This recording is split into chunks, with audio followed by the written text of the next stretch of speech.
Good morning Bhavesh నాన్నలు. కళ్ళు ఎక్కడున్నాయి నాన్న?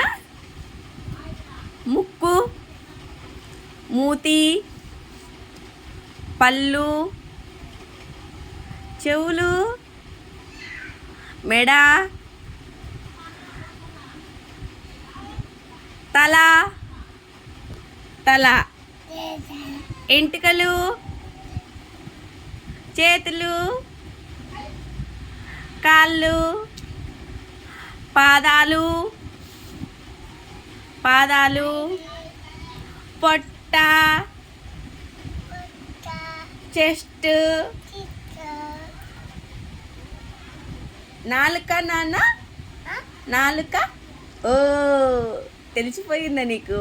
నాలుకని తెలిసిపోయిందా? ఓ బొట్టు ఏది నాన్న? బొట్టు ఏది? బొట్టు, బొట్టు, బొట్టు ఇక్కడుందా బొట్టు? అవునా? Okay, good boy, good boy Bhavesh నాన్నలు. బాయ్ చెప్పు. Bye bye bye. ప్లీజ్